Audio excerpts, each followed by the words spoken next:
esta va a ser nuestra última clase antes del examen. Si llegaran a tener alguna duda, me avisan.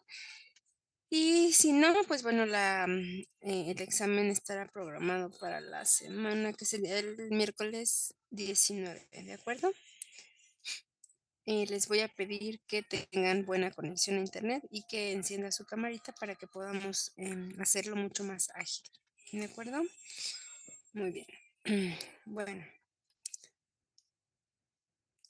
les voy a explicar el último punto, el último tema que tenemos acá en nuestra unidad. Ahí pueden ver mi presentación. Sí, doctora. Gracias. Muy bien, bueno, vamos a hablar Doctora, de... ¿Mande? perdón, no, glándulas salivales no las vimos. ¿No las vieron? Vimos Eso es gustativas, vimos tema de papilas. hoy, doctora. Ah, ¿vieron papilas pero no vieron glándulas? Ah, bueno. No, ese es el tema de hoy, doc. Ah, bueno. Entonces déjenme salgo de acá. Bueno, es lo mismo.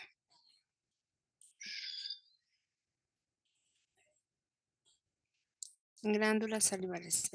¿No lo vimos nada? Ni poquito. Hoy les dejé entonces la fisiología del gusto, de las glándulas Fisiología de las salivales, glándulas de la salivales. saliva, ¿no? Sí, sí, sí. Ok, muy bien. Bueno, ok. Entonces, ¿qué son las glándulas salivales? Las glándulas salivales van a ser estas glándulas de secreción exócrina que van a vertir su contenido a la cavidad bucal. ¿Cuál va a ser su secreción? Va a ser la saliva, justamente. Tengo dos tipos de saliva que es serosa y saliva que es como muy acuosa, muy líquida, y saliva mucosa que es justamente como una saliva un poco más espesa. Las glándulas salivales van a recubrir todas las mucosas de revestimiento para proteger nuestras estructuras internas, ¿no? Nuestros carrillos, la parte interna de los labios, la parte del paladar. Las glándulas salivales entonces se van a dividir en tres tipos, perdón, en dos tipos, y estas a su vez sería la glándula parótida, la glándula submandibular y la glándula sublingual. Creo que están viendo mi comercial, ¿verdad? Espérenme. Sí, doc. Espérenme ahorita que se quite. Ya. Glándula parótida, glándula submandibular y glándula sublingual. Y las glándulas menores que van a ser las labiales, las linguales, las genianas, también se llaman bucales, yugales o vestibulares, y las palatinas. Todas estas glándulas van a venir, ¿de dónde? El recubrimiento epitelial que tiene mi estomodeo. ¿De acuerdo? Les voy a explicar cómo es que se forman. Primero, la embriología. Bueno. Todas las glándulas salivales se van a formar de la misma manera. Lo único que cambia es que la parótida, que es la única más externa, va a derivar del ectodermo. Todas las demás van a derivar del endodermo. ¿Cómo es que se van a desarrollar? Bueno, del epitelio que recubre mi estomodeo, la parte externa del ectodermo y la parte interna, el endodermo, se van a invaginar hacia el mesénquima que rodea todos mis procesos, en este caso, por ejemplo, mi proceso maxilar, mi proceso mandibular, o en este caso, pues las crestas palatinas, todo lo que va a rodear y va a formar justamente mis estructuras o lo que cubre mis mucosas de revestimiento. Voy a tener que se va a invaginar las células y al invaginarse van a irse hacia la parte interna del mesénquima. En ese punto en ese punto va a comenzar a formarse una barra de células que se conoce como cordones. Estos cordones van a ser una, este, una, mm, una unión de diferentes células en una estructura ramificada o como se llama arboriforme, como si fuera justamente un tronco con sus distintas ramitas hijas, ¿no? Esta estructura arboriforme que está sólida porque son pues solamente cordones, van en la parte más final de los cordones, o sea, de las ramitas, se va a comenzar a condensar ahí muchas más células. Esa condensación de células posteriormente se van a diferenciar. ¿En qué? En la unidad secretora, que en este caso o en la célula secretora, que son los acinos. que es esta parte de aquí, ¿de acuerdo? Cuando esto sucede, va a romperse, se va a destruir, se va a desintegrar la parte interna del cordón sólido y se va a formar un canal. Este canal va a hacer que se haga un conducto. Eso quiere decir que al final de cada estructura arboriforme voy a tener una colección de células eh, diferenciadas para formar los acinos o adenómeros y en la parte más superior voy a tener una estructura abierta que van a ser justamente los conductos. Cuando ya tengo esta estructura arboriforme con estos conductos y estos acinos, entonces ya tengo formada mi glandulita. Tanto la glándula parótida, la glándula sublingual, submandibular y las glándulas menores se van a formar de la misma manera. ¿Cómo? De yemas. Yemas que se forman, las yemas es la colección de células que, en este caso, la glándula parótida se va a formar del ectodermo, pero la submandibular del endodermo, al igual que la sublingual, que va a ser del endodermo, y las glándulas salivales también del endodermo, ¿de acuerdo? Ahora, la glándula parótida, por ejemplo, del ectodermo, esas yemas van a crecer hacia los oídos, hacia la parte posterior, en la fosa parotidia, justamente. Se van a ramificar formando esos cordones sólidos y posteriormente van a pasar a ser conductos, o sea, a desintegrarse a la semana 10. Al pasar de los cordones a conductos, en los extremos se van a comenzar a diferenciar las células, que van a ser las células acinares o los acinos, y va a comenzar su secreción hasta la semana 18. Alrededor del mesénquima se va a formar una capa de tejido conectivo. Esa capa de tejido conectivo va a ser derivada justamente del mesénquima circundante, de lo que lo rodea. Sería esa colección de celulitas o esta parte eh, moradito, ¿no? Como lila, esa bolsita que tengo recubriendo mi glándula va a ser justamente mi cápsula. Hay glándulas que tienen cápsula, hay glándulas que no la tienen. La más grande, la cápsula más grande es la glándula parótida, ¿de acuerdo? De la misma manera se van a formar la submandibular. La submandibular aparece a finales de la semana 6, a diferencia de la parótida que aparece a inicios de la semana 6. Van a formarse igual yemas, pero del endodermo, recuerden, en el piso del estomodeo. eh, Estas yemas van a crecer hacia atrás y hacia un lado de la lengua. Se van a formar los acinos a la semana 12. Va a iniciar su actividad secretora a la semana 16 y a los lados se van a formar los conductos excretores. Ya llegaremos a este punto. La glándula sublingual aparece a finales de la semana 8 y aquí se van a formar múltiples yemas del endodermo que van a localizarse en todo el piso de la boca, específicamente en el surco paralingual, por donde está el frenillo lingual. Estas yemas se van a ramificar, van a formar unos conductitos que se van a abrir en todo el piso de la boca y la colección o los conductos más grandes se conocen como conductos de Bartholin y los conductos de Rivinius, ¿de acuerdo? Las glándulas salivales menores aparecen en la semana 10 en todo el revestimiento epitelial de las mucosas de revestimiento. Igual, de yermas del endodermo se forman cordones, de los cordones pasamos a conductos en la semana 16 y hasta la semana 20. Y en la semana 20, cuando ya se formaron los acinos y los conductos, entonces va a comenzar la actividad secretora, después de la semana 20. ¿De acuerdo? Aquí no tengo un conducto excretor principal, sino tengo varios conductos que van a ser excretados justamente a través de la mucosa. Esos son la estructura o el desarrollo de mi glándula. Ahora, los componentes histológicos de mi glándula. Les decía que en la parte más cauda, en la parte final de las ramas, de los cordones, se van a formar acinos. También se conocen como adenómeros. Los acinos van a ser agrupaciones de células secretoras. Voy a tener dos tipos de acinos distintos, o los principales, acinos serosos y acinos mucosos. Voy a tener una luz central del acino y voy a tener un sistema ductual compuesto por tres tipos de conductos distintos. El conducto intercalar, que es el primero que sale a través del conducto del acino, después del acino sale el conducto intercalar. El conducto estriado sale después y es una colección de varios conductos intercalares y luego el conducto excretor. Regresando a los acinos, tengo entonces dos tipos de acinos distintos, acinos serosos y acinos mucosos. Los acinos serosos van a tener ese aspecto como de triángulo, como de pizza, con el núcleo en la parte central y vesículas pequeñas hacia la luz central del acino.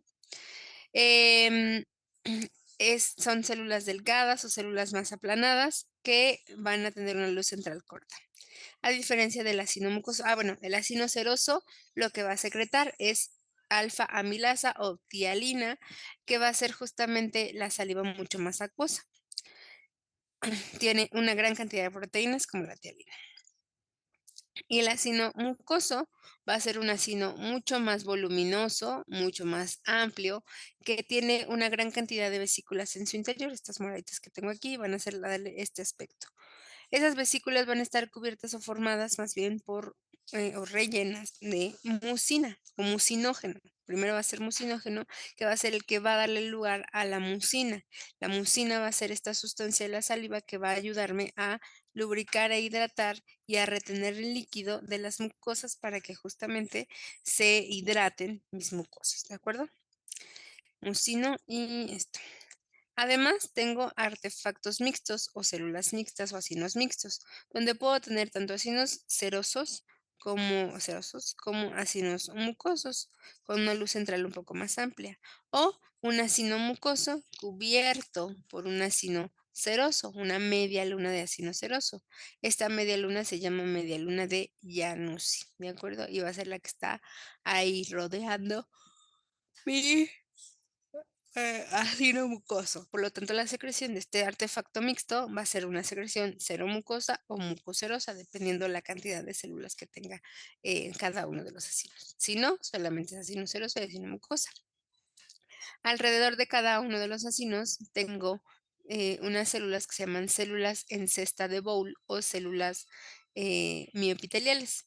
Tienen una naturaleza contráctil. Esto hace que puedan contraerse y literalmente exprimir o apretujar mi acino para poder excretar la saliva. Yo les digo que es como si tuvieran una naranja cortada a la mitad y esa naranja cortada a la mitad de su acino y su mano va a ser la célula en cesta de Bowles. Si la sostengo toda completita con la mano, voy a poder empujar con los dedos y exprimir em, esa naranja. Y ese líquido podría ser,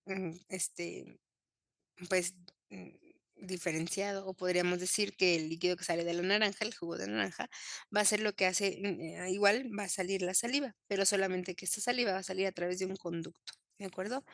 Em, Estas células miopiteliales entonces se contraen y exprimen literalmente mis acinos para llevar la saliva hacia la parte, hacia la parte externa, ¿no? De la cavidad. Tengo una unidad estructural y funcional de la glándula que va a ser la cialona. La cialona está conformada entonces por acinos o adenómeros, ya sea mucosos o serosos, un sistema ductual que está compuesto por mi conducto intercalar, que ya dijimos, es el primer conducto que se forma después del acino, es cortito. Después la colección de varios conductos intercalares, que es el conducto estriado, que es la colección de dos o más conductos intercalares, y el conducto excretor es hacia donde se lleva el flujo salival y por donde se vierte el contenido hacia la cavidad, ¿de acuerdo?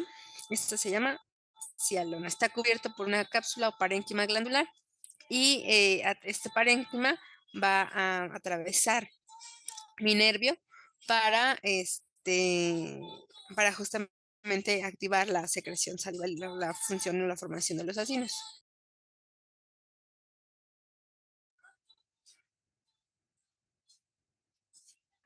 Gracias.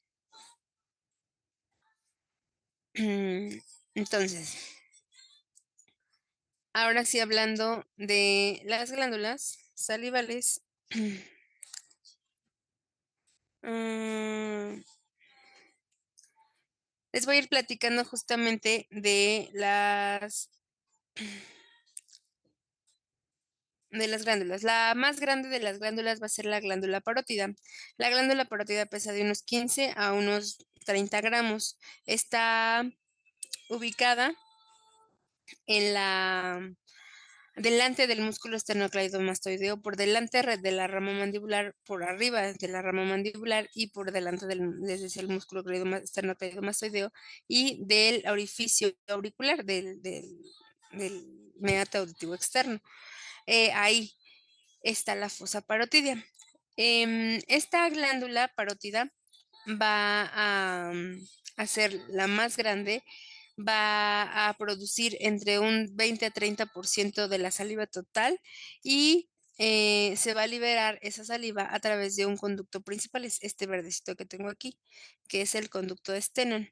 El conducto de Stenon o Stensen nos va o va a estar pegada o está unido justamente a la mucosa interna del vestíbulo y va a observarse un orificio a la altura de la pared bucal del segundo molar superior. Ahí está el conducto esternum, este verdecito que está aquí, ¿de acuerdo? Em, la glándula parótida histológicamente, mira acá, aquí, va a ser una glándula con acinos meramente serosos. Va a ser una glándula tubulocinosa serosa que está rodeada por una cápsula gruesa de tejido conectivo y están separados por pequeños espacios que se llaman lobulillos o lóbulos. Esos espacios van a ser justamente el parte del parénquima y van a dividir y van a darle esta característica, ahí, miren, de lobulillada, acá, aquí se ve, miren también, la glándula con mi conducto esternón que va a expulsarse a la altura del segundo molar superior, ¿de acuerdo? Aquí está como superficie lobulillada, es la que le da justamente esa, esa parte de tejido conectivo. En la cápsula voy a tener histológicamente una gran cantidad de células adiposas que me van a ayudar justamente a comprimir o a contener y a proteger la parótida. Ya les decía, el conducto principal, conducto de Stenon y desemboca en el vestíbulo. Mm, la bueno, les voy a dar primero las glándulas y después esto. Luego viene la glándula submandibular. La glándula submandibular, anteriormente conocida como submaxilar, es la segunda glándula más grande. Esta pesa de unos 10 a 15 gramos. Va a ser la que más secreción salival va a generar. Produce hasta un 70% de toda la saliva diaria. Va a drenar su contenido a través de un conducto principal, que es este, ay, que es este que tengo acá. Mm, este, que es el conducto de Wharton. Es importante mencionar aquí que la glándula submandibular está situada en el triángulo submandibular detrás y debajo del borde libre del músculo miloioideo. Esto hace que la glándula submandibular rodee este músculo miloioideo, como lo pueden ver aquí, acá arriba y acá abajo un poquito. Esto es importante cuando hablemos de una alteración en las glándulas que se llama ránula. La ránula se rompe este conducto, se extravasa, se inflama y se llega hasta este purpante. Y una de las características es justamente la ránula en plugging, que es hacia la parte cervical, hacia el cuello debajo de la mandíbula, generando una especie como de reloj de arena, formada justamente por la compresión de este músculo miloioideo. Entonces, por eso, eso lo van a entender mucho más fácil cuando hablemos de eso, pero bueno, quiero que recuerden que tengo mi conducto amplio, miren, grande, y mi glándula rodeando mi músculo miloideo. Esa es mi glándula submandibular. Y luego tengo la más chiquitita, que es esta que tengo aquí, que de la misma manera la tengo acá. Miren, aquí también se ve la submandibular rodeando este músculo y acá está abajo, arriba, literalmente, arriba, descansando sobre el músculo miloioideo en el piso de la boca, por debajo de la, mm, de la mucosa del piso de la boca, voy a tener la glándula sublingual. Es la más pequeñita, pesa de 3 a 5 gramos. Ay, perdón, y va a secretar la mayor cantidad de saliva mucosa. para protección, justamente, para proteger todas las mucosas, se dispersa, porque las glándulas, salivales menores generan de 1 a 2% de la saliva total de la boca. Normalmente secretamos de 800 a 1500 mililitros de saliva diaria, en un promedio pongámosle 1 litro de saliva diaria, y de ese porcentaje, de ese litro, el 1% va a estar, generado por las glándulas salivales menores. Por eso, la cantidad realmente quien me ayuda a secretar una gran cantidad de saliva, pues, va a ser la glándula parótida, la glándula, submandibular y la glándula sublingual, ¿de acuerdo? Ahora, la glándula sublingual y la glándula submandibular van a ser glándulas mixtas, van a tener secreción seromucosa o mucoserosa, dependiendo. Denme un minutito, por favor.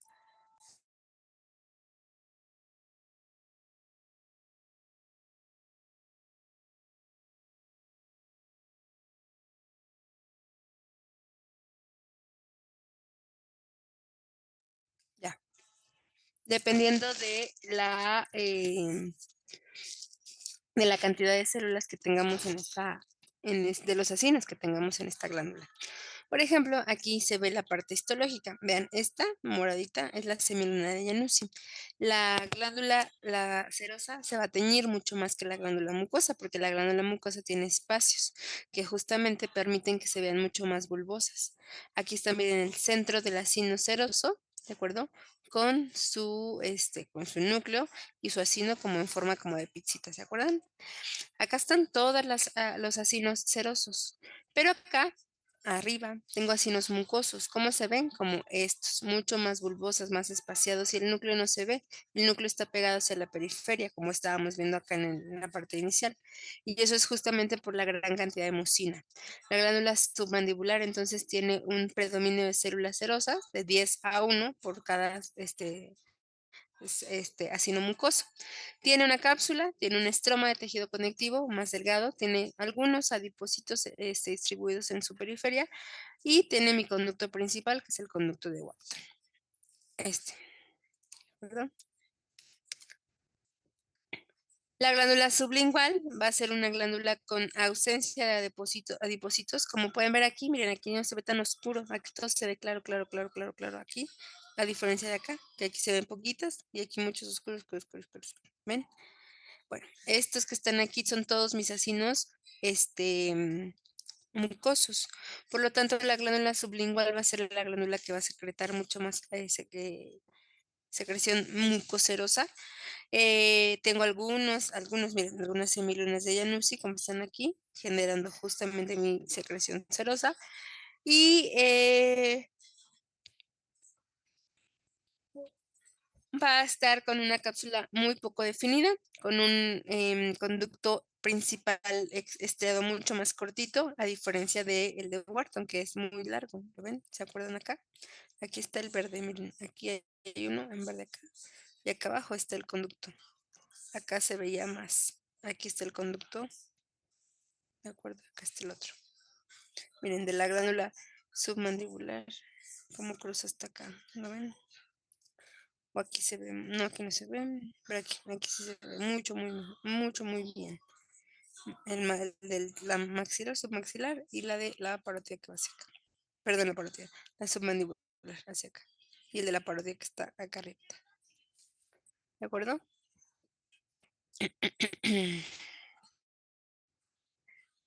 Junto con eso,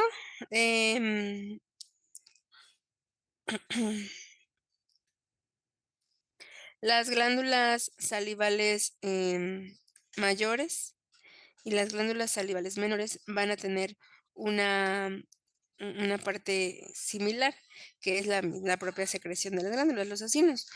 Las glándulas salivales menores están conformadas por acinos meramente mucosos y, a excepción de las glándulas de von Ebner, que van a ser los únicos glándulas salivales menores que van a tener secreción serosa. Y eso va en relación con la saliva, con cómo se forman o se funden em, debajo de la submucosa de las papilas caliciformes y foliadas, y se mezcla en esta saliva, en el surco circunvalador y en el surco interpapilar, las moléculas para comenzar a percibir los sabores, ¿de acuerdo? Entonces, las glándulas de Moebius van a ser las únicas de salivales menores que van a ser de secreción serosa. Todas las demás, mucosa para protección, ¿de acuerdo?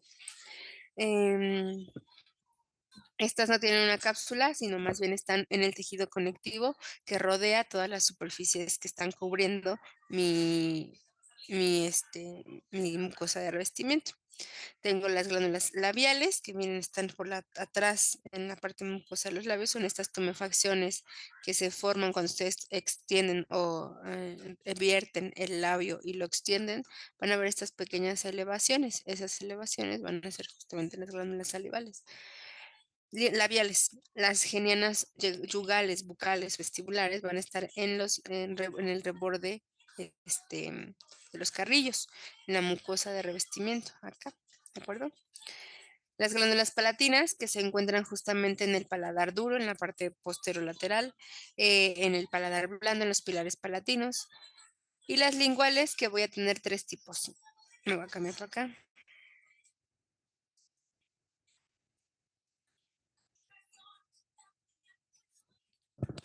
Las que están en la raíz de la lengua, en el tercio posterior, se llaman glándulas de Webner, de secreción mucosa, están localizadas en la zona dorsal de la raíz de la lengua. Las glándulas de von Ebner, que ya dijimos que son las únicas de secreción serosa, están en el dorso y los bordes laterales de la lengua, debajo de las papilas caliciformes y foliadas, en la submucosa. Y las glándulas de Blandin-Inu, que desembocan en la cara ventral de la lengua, en la parte de atrás de la lengua, en esta sección de aquí. ¿De acuerdo? Entonces, este es el dorso, recuerden, la parte de abajo es esto de acá. Ahí puedo tener glándulas de Blandin-Inu, que van a ser también de secreción serosa. Digo, mucosa, mucosa.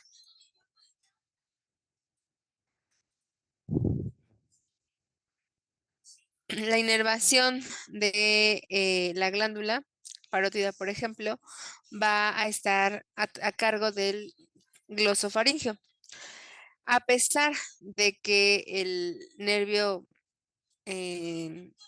facial va a abrir y va a perforar literalmente por todas sus ramas temporal, cigomática, bucal, mandibular, cervical, va a cruzar por la parótida. ¿Quién me va a ayudar a inervarlo? Pues va a ser justamente este glosofaringeo, es el que activa justamente la secreción de la saliva. Al mismo tiempo, de la glándula sublingual y de la submandibular va a ser a cargo de el nervio lingual y el facial, que en este caso es la cuerda del tímpano del facial, ¿de acuerdo? De la inervación de la submandibular, igual, el nervio facial, y están irrigadas por arterias procedentes de la facial, la submentoniana, donde van a desembocar justamente las venas submentonianas y en este caso las venas de la lengua. ¿Qué más? ¿Qué más? Listo. Ahora, dentro de lo que habíamos platicado o la función que tiene, eh, lo que tiene la función de la saliva es la de formar, pues justamente un líquido viscoso. ¿O cuáles son las funciones de la saliva? Bueno, son múltiples. Realmente la saliva nos ayuda no nada más a hidratar el bolo alimenticio, sino también nos ayuda a em, como una función protectora, protege a nuestros dientes, nos ayuda a tener una función, ¿ya se durmió? Ya, nos ayuda a tener una función, protectora, les decía, protege nuestros dientes, una función gustativa, porque se mezcla la saliva con los alimentos, las moléculas de los alimentos, y me ayuda a tener la parte del sentido del gusto, una función digestiva. ¿Por qué? Porque la saliva, segrega muchas proteínas que nos van a ayudar a intervenir o intervienen directamente enzimas que nos ayudan a intervenir en la digestión, como puede ser la tialina o la alfamilasa, que lo que nos va a ayudar a hacer es desdoblar los almidones, las azúcares, y la transforma en maltasa y todo eso, ¿no? Inicia el proceso de la digestión de los carbohidratos, la saliva. Y también tiene otro componente que es mucho más presente cuando estamos o cuando tenemos, somos recién nacidos. En este punto, la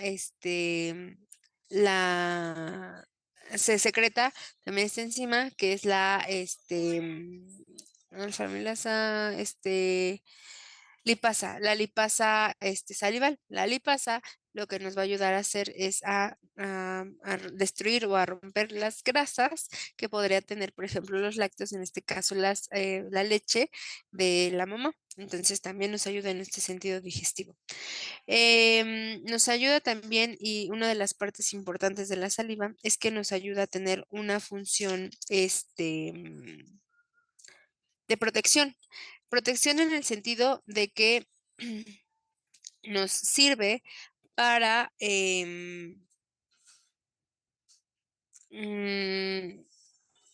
para proteger la integridad de las mucosas, generada o formada justamente por la mucina, que se adhiere a las superficies de las mucosas y protege esta mucosa. ¿De qué? De daños, de que se lacere, que se lastime. Además, tiene dentro de sus componentes, la saliva tiene uno que es importante, que va a ser, tiene factor de crecimiento nervioso, factor de crecimiento epidérmico y tiene lisosimas y tiene calcio. Estos componentes de la saliva van a permitir, uno, que la saliva tenga la capacidad de disminuir el tiempo de la hemorragia en los tejidos bucales. Dos, que se active la cascada de coagulación. Tres, que favorezca la cicatrización de las heridas y se haga mucho más rápido. Y todo esto es gracias a estos componentes, la lisosima, el calcio, factor de crecimiento epidérmico y el factor de crecimiento nervioso. Entonces, tiene esta función protectora. Junto con, obviamente, la parte que les da la superficie de la adhesividad, la mucosa le da perdón, la saliva le da a la mucosa una alta viscosidad, elasticidad y adhesividad para que se proteja ante agentes externos, ¿no? Tiene también una acción de lavado mecánico. Esto quiere decir que la saliva, por ese fluido físico, tiene una acción de autoclisis, autolimpieza. Esto hace que tenga una acción de movimiento, tanto con la lengua, los labios y la propia saliva, que arrastre las células descamadas, los restos de alimentos y las bacterias, hongos, virus, lo que tenga, y se diluyan y puedan eliminarse por ejemplo, el momento de la deglución, ¿no? Que pasan hacia la pancita. Em, ¿Qué otra función tiene de forma? Me ayuda a formar el bolo alimenticio al masticar, lubricar, ya esto mantener húmeda, cicatrización. Tiene una acción antiviral y antifúngica. Esto es gracias a los componentes que tiene la saliva. La saliva tiene, como ya les decía, lisosimas, tiene lactoferrina, tiene celoperoxidasa. Estos en conjunto actúan para generar un efecto inmediato sobre las bacterias de la boca. Interfieren en la capacidad de multiplicarse y obviamente de causar daño. También tengo histatinas e histatidinas. Estas histatinas e histatidinas van a ser efectivas ante especies particulares como los hongos. Son antifúngicas, tienen esa actividad sobre la Candida albicans, por ejemplo. Esta, digamos que mantiene estable la Cándida. Si pierdo estos componentes, pues estas proteínas lo que van a hacer es que va a crecer mucho más, pues por ejemplo, Candida albicans, ¿no? Y generará justamente un desequilibrio en la homeostasis. También mantiene el pH de la saliva. ¿Por qué es importante mantener el pH? Porque mantiene gracias a eso la integridad de los dientes y esto hace que tengamos un equilibrio en las bacterias y obviamente generando no homeostasis en la cavidad. Entonces me ayuda a que el diente no sufra daños, que no esté ácido y que sufra daños el medio, y que entonces, pues, genere un medio completo, ¿no? Un medio, pues, mucho más, desarrollado. Ahora, ya dijimos que secretamos esta cantidad de saliva y el pH. Ustedes platíquenme qué encontraron de la fisiología de la saliva. ¿Alguien quiere participar?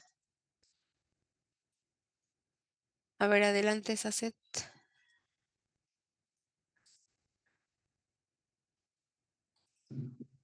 Ay, ¿sí me escuchó? Sí te escuchas. Ah, ok. Voy a compartir mi pantalla un momento. Sí.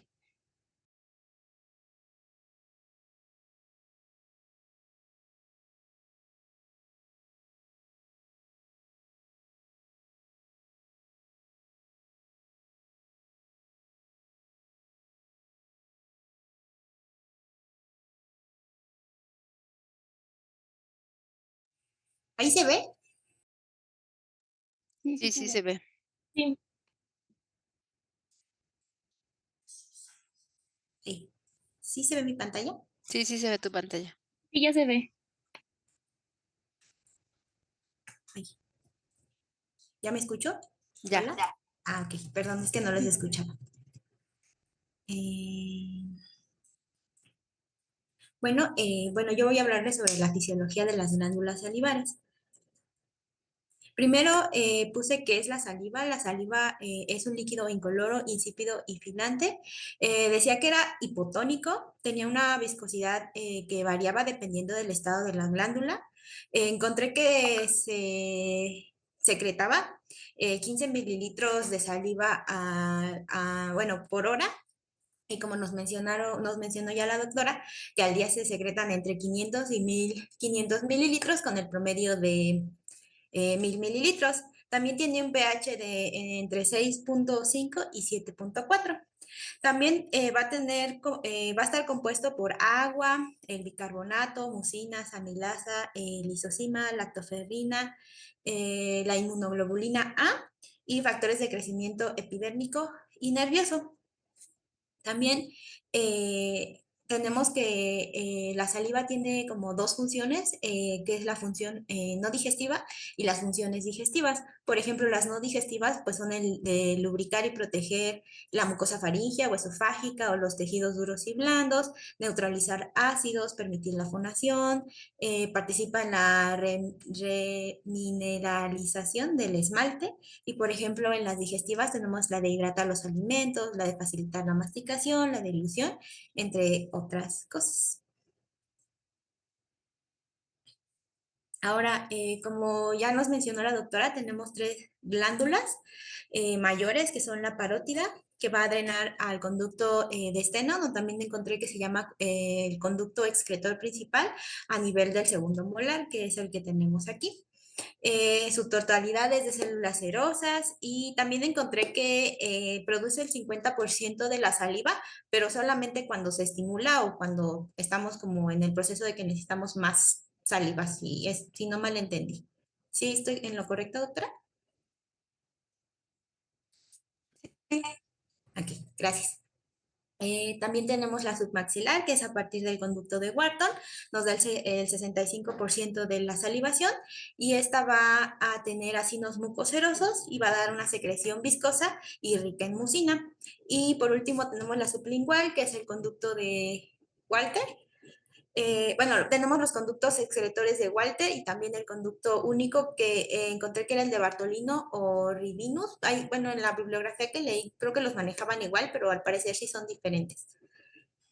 Y este va a dar una secreción mucoserosa rica en mucina y nos va a dar del 1 al 2% en las condiciones basales. Y por último tenemos las menores que nos dan 10% de las condiciones basales.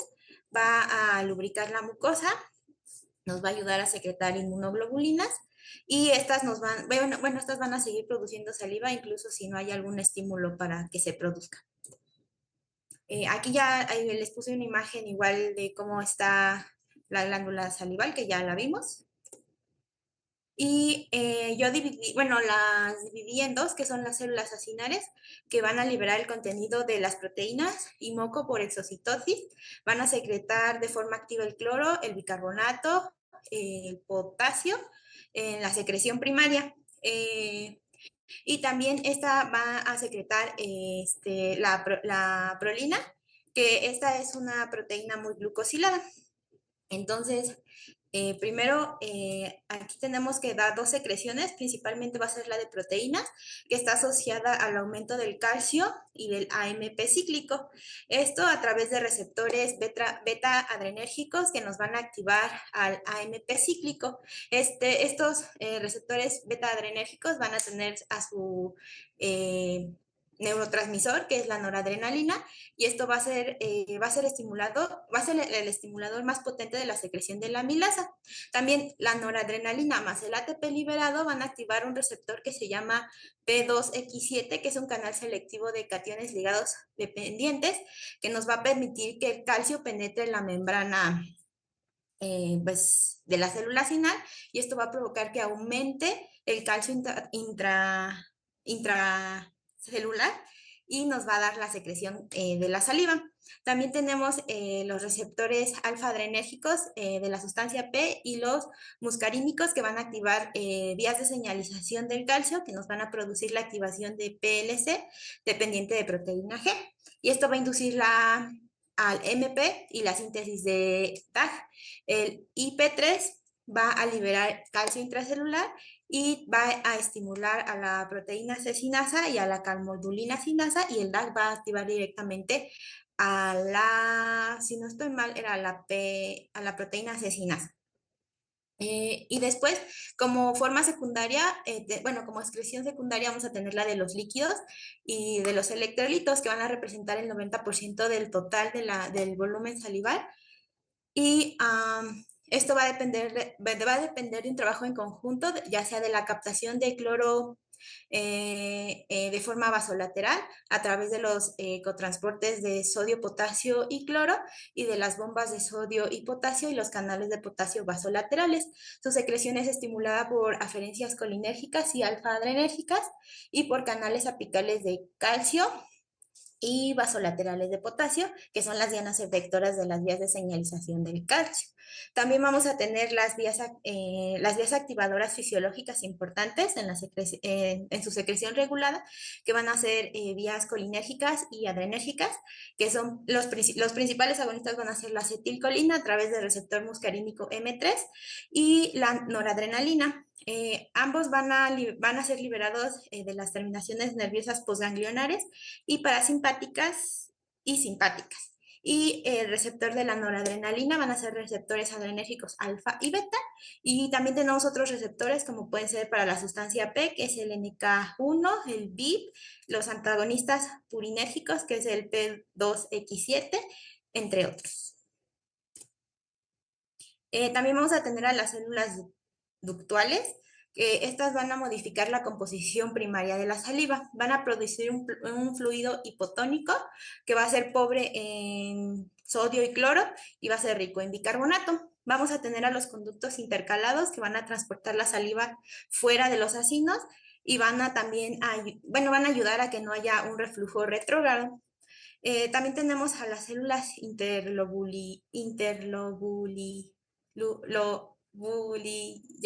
estriadas, perdón, que nos van a ayudar a absorber el cloro y el sodio y van a segregar el potasio y el bicarbonato.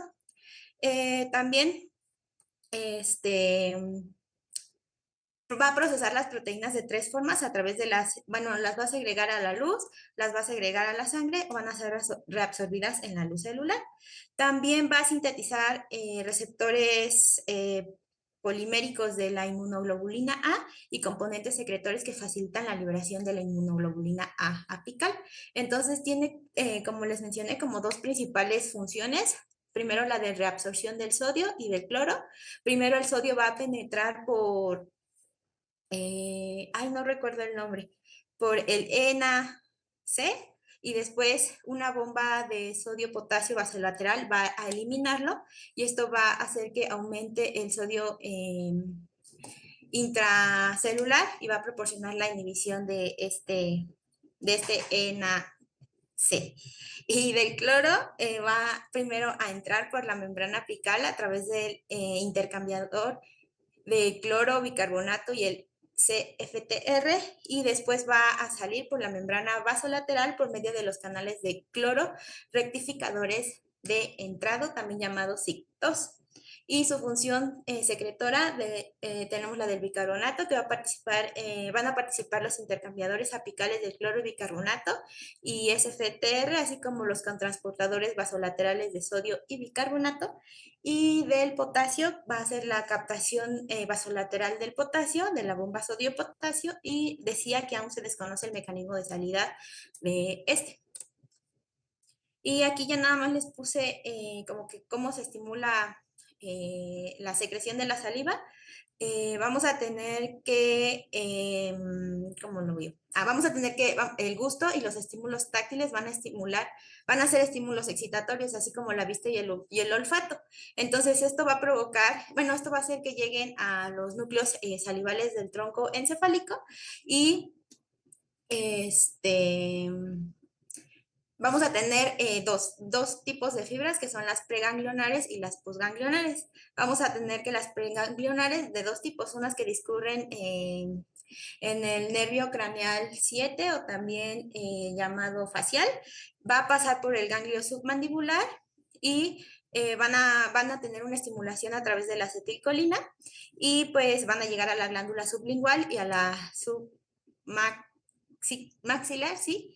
Y también tenemos el nervio craneal el 9 o el glosofaringio, que va a pasar a través del ganglio óptico hacia la glándula parótida. También la parótida va a tener ramas bucales del par 5 y también igual que las glándulas sublingual y submandibular.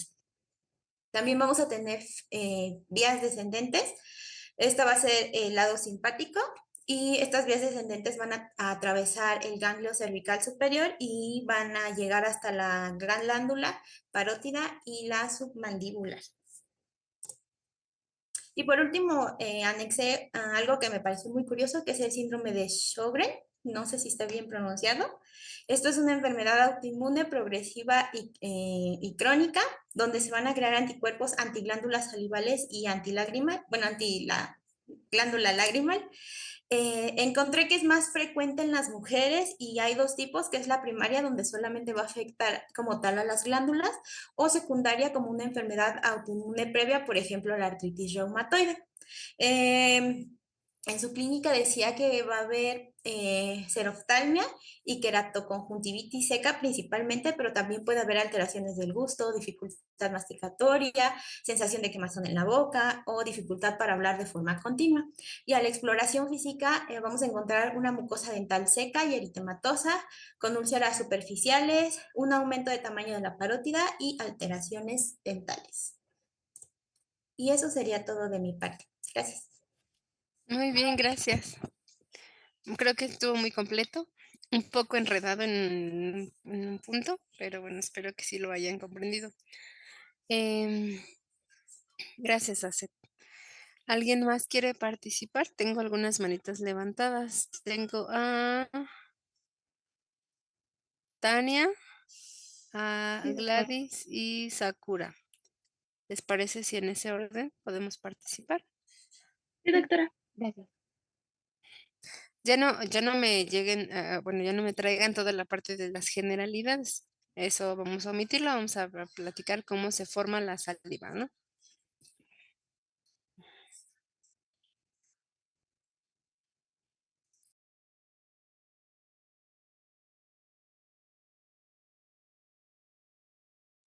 Bueno, para no hacerlo tan repetitivo, les voy a hablar sobre el control de la secreción salival.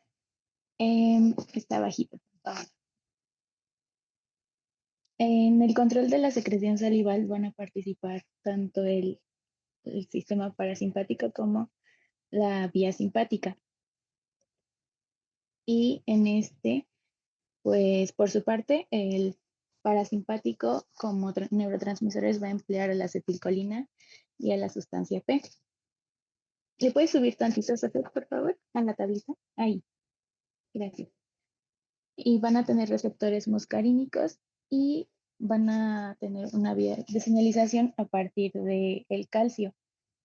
Su respuesta celular va a ser con una mayor secreción de fluidos que de proteínas, a diferencia de la vía simpática, que esta es también una de las diferencias de las dos vías, que la simpática nos va a definir la cantidad de la secreción salival y mayormente regula la secreción de proteínas, y la vía parasimpática regula la secreción salival del fluido. Entonces, por otro lado, la vía simpática como neurotransmisor emplea la noradrenalina, receptores alfa-adrenérgicos y beta-adrenérgicos, una vía de señalización que emplea calcio y AMP cíclico. Y ahora sí vamos a las imágenes para que se vea más ejemplificado. En el estímulo simpático podemos ver que la noradrenalina activa el receptor adrenérgico, el beta-2 adrenérgico. Este estimula a la proteína G porque están asociados. Se libera la unidad alfa para producir adenina junto con la adenilato ciclasa. Esto va a liberar ATP, que a su vez se va a la adenina para sintetizar el AMP cíclico. Y entonces esto va a hacer que se libere la proteína sinasa A, que es lo que va a estimular nuestra secreción de proteínas en la saliva.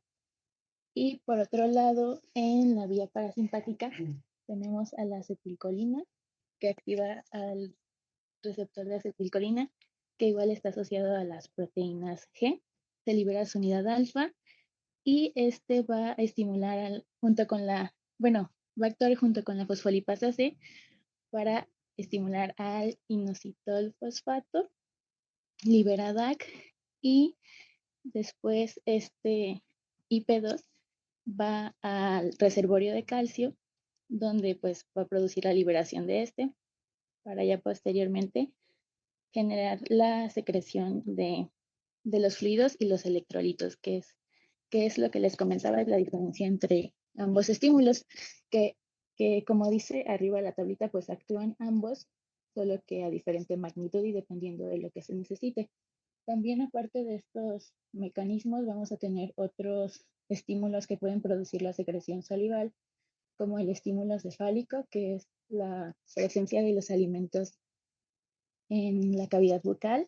También, bueno, sabemos que según lo que leí, pues cualquier estímulo o un objeto que tú puedas tener en la boca va a estimular también la secreción de saliva. Y este es un mecanismo de supervivencia para, por ejemplo, si te encuentras en el desierto y estás deshidratado. E igual, pues otros factores que pueden estimularlo son las sustancias irritantes como los alimentos picosos o que tienen capsaicina, creo que se llama. Y ya, eso sería todo. Así es. Muy bien, muchas gracias.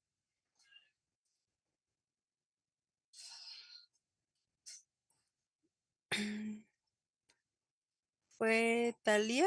No, Gladys. Sí, me toca a mi doctora. Bueno, a ver, Sakurita, ¿le puedes bajar?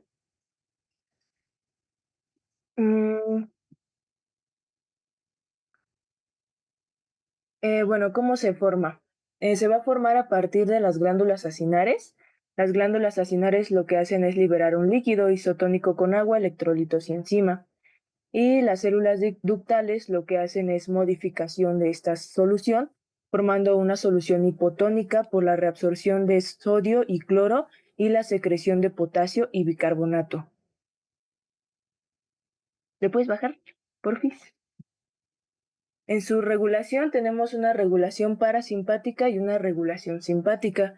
En la regulación parasimpática, igual como ya lo explicó Tania, tenemos una vía nerviosa, los nervios craneales 7 y 9, que inervan las glándulas salivales. En este caso influye la acetilcolina, que se une a los receptores muscarínicos en las células acinares, aumentando la liberación de iones y agua, y secreta una saliva hipotónica rica en enzimas como amilasa y lipasa y con función digestiva y lubricante. En el caso de la regulación simpática, pues produce la saliva espesa y rica en mucinas. Y esto se activa por situaciones de estrés, miedo o ejercicio intenso.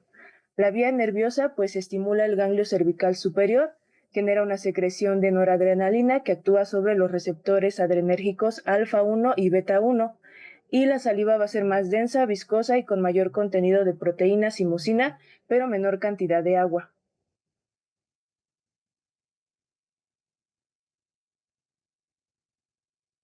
Listo. Ok. Vías nerviosas. ¿Quién me falta? Sakura. Sí, doctora. Y bueno, pues es lo que ya nos había comentado Sacet y la doctora en la clase. De producción de saliva diaria vamos a tener de 800 a 1500 mililitros, en promedio 1000 mililitros con un pH de 6 a 7, y pues vamos a tener dos secreciones de la saliva, la mucosa y la serosa. A grosso modo, pues la mucosa es rica en mucina y nos ayuda a lubricar y proteger, y esta se produce en las glándulas submandibulares y sublinguales. Y la secreción serosa va a ser rica en tialina, que es una alfa amilasa, y esto nos ayuda, por ejemplo, a degradar el almidón. Y esta pues va a estar producida hablando de las mayores, por la glándula parótida, submandibular y sublingual. Este, y pues hablando de los mecanismos de secreción, de manera un poquito más resumida que mi compañera Sacet, pues en general la saliva va a contener iones, como es el bicarbonato, el potasio, sodio y cloro. Pues primero vamos a tener los acinos, que son estas bolitas de aquí, que van a secretar tialina y mucina. Eh, pues esto es como parte de la secreción de la saliva, ¿no? Vamos a tener un transporte activo, que va a ser el sodio que va a estar de los acinos o de los conductos, se va a reabsorber hacia el líquido extracelular, y el potasio, al contrario, se va a excretar pues, del líquido extracelular hacia los conductos, ¿no? Pero la reabsorción de sodio va a ser mayor, lo que nos va a llevar a una carga electronegativa de más o menos menos 70 milivoltios. Esto nos va a llevar o nos va a dar una reabsorción pasiva de cloro, justamente por equilibrio de cargas. Entonces, pues como se va a reabsorber, aquí va a tener que ver también el bicarbonato. El bicarbonato va a estar siendo secretado por el epitelio de los conductos o las células epiteliales de los conductos. Entonces se va a realizar este intercambio entre cloro y bicarbonato hasta que pues todos estos iones que nos ayudan a conformar la saliva junto con la tialina y la mucina y otras cosas que ya nos comentó también Saceti, la doctora, lleguen hasta la cavidad bucal. Según las bibliografías que consulté, que es el Guyton principalmente, comentaba que se producen 0.5 mililitros de saliva por minuto, y pues obviamente no nada más tiene la función que nos ayuda para el bolo alimenticio, sino también nos ayuda para destruir gérmenes y evitar, por ejemplo, la formación de caries. En caso de que el mecanismo de secreción de la saliva esté aumentado, pues entonces van a cambiar las concentraciones normales. Digamos, en lo habitual, el porcentaje de sodio es de 15 miliequivalentes sobre el litro, igualmente el de cloro. El de potasio es el doble, entonces 30 miliequivalentes sobre el litro, y el de bicarbonato de 50 a 70 miliequivalentes por litro. En caso de que se vea acelerado esta producción de saliva, pues las concentraciones se van a reducir a la mitad en el caso de sodio y el cloro. Y pues lo que ya habían comentado nuestras compañeras de regulación nerviosa, que principalmente se da por el sistema nervioso autónomo, que lo vamos a tener el parasimpático y el simpático. En el caso del parasimpático, pues va a ser por el ganglio cervical superior. Y en el caso del simpático, pues vamos a tener al nervio, bueno, de los núcleos salivares superior e inferior, va a salir para el nervio facial y el nervio glosofaríngeo. El nervio facial nos va a dar para el ganglio submandibular, y a su vez nos va a inervar la glándula sublingual y la submandibular, y en el caso del glosofaríngeo va a ser para el ganglio óptico, y de aquí nos va a ayudar a inervar la parótida. Y pues lo que comentaba Tania al final de su exposición, podemos tener un aumento de la salivación cuando consumimos o tenemos en la boca objetos lisos, objetos amargos, que nos va a aumentar de 8 a 20 veces la salivación, alimentos que se nos antojen o alimentos irritantes. Y también, según la bibliografía, pues si hay una vasodilatación, pues obviamente va a aumentar la irrigación y por tanto también va a aumentar la salivación. Y ya sería todo, doctora. Muchas gracias.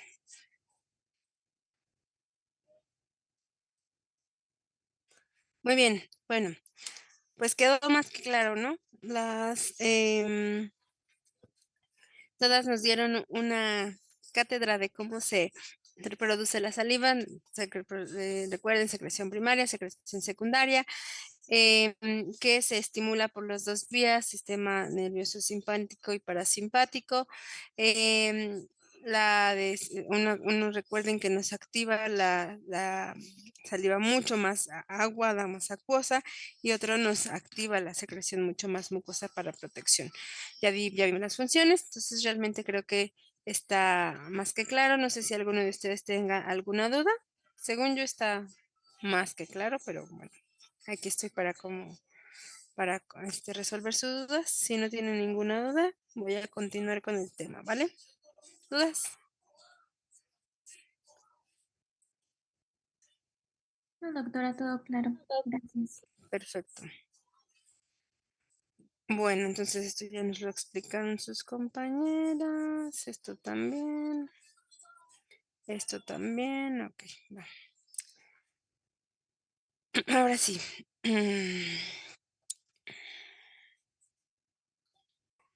El último tema que vamos a revisar va a ser justamente el de la articulación temporomandibular.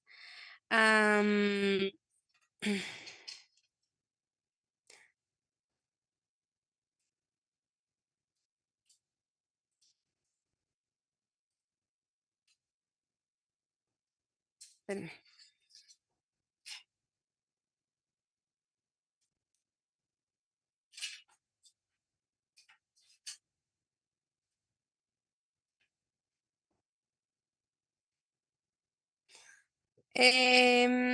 Ok, vamos a hablar de la articulación temporomandibular y para hablar de la articulación temporomandibular debemos de recordar una parte importante, la osificación. ¿Cómo se osifican nuestras estructuras, que en este caso eran primero formadas o fusionadas por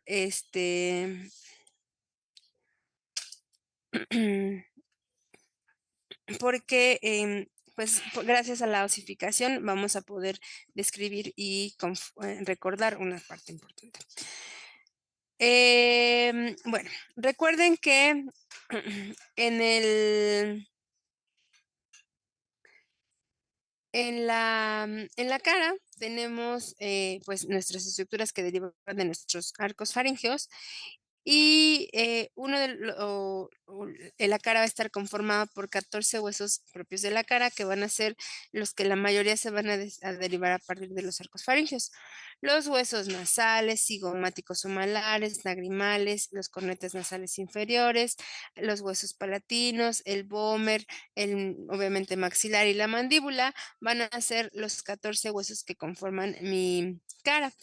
Y recuerden, tengo dos huesitos impares, que es el vómer y la mandíbula, pero todos estos van a osificarse, o se van primero a fusionar, a formar, y después de formarse van a osificarse. La osificación se lleva a cabo a partir de la semana número 8 hasta la semana número 12, y